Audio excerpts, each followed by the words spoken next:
On being an atheist.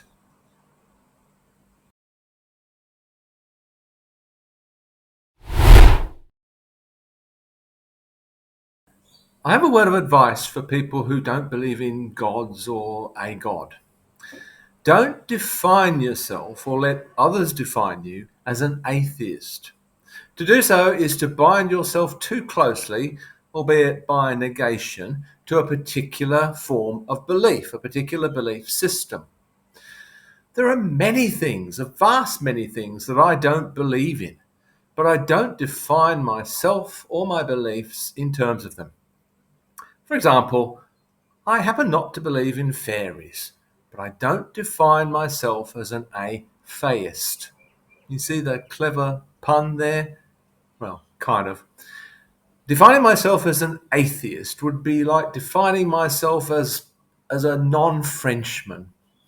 It's only one of the many things that I'm not. So why single that one out for a special mention?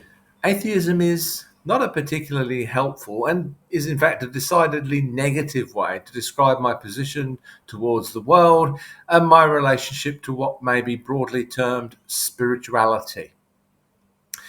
Those who've followed these videos will know that I in fact consider myself to be a very spiritual person, but this has no connection whatsoever with religion, no dependence on a god of any kind, no connection with an afterlife, nor anything necessarily to do with a higher state of being.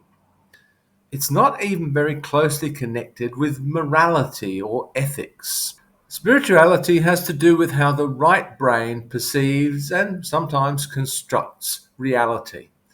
It has a great deal to do with connections and holistic and gestalt perception. All of this has a perfectly natural explanation, although this in no way invalidates the experience.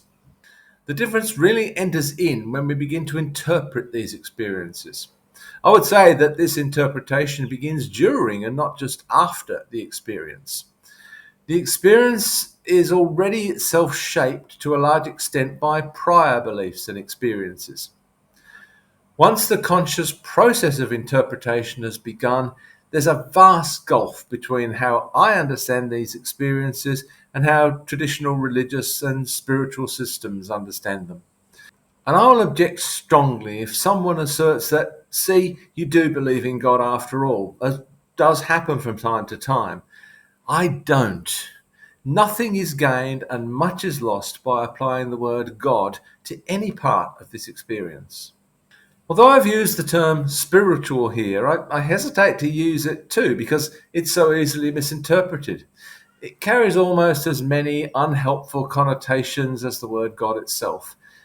It's difficult to think of a word that's not similarly tainted or can't be similarly misinterpreted in the context of a discussion like this.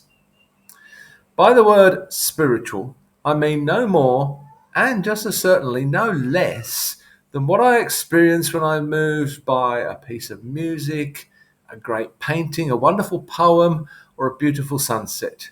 These experiences are transcendent, another potentially problematic term, because the total experience is greater than the sum of its parts. The parts that would usually be separated and dissected in a purely reductionist view of reality. This reductionist approach is not wholly wrong, it's simply not wholly right either.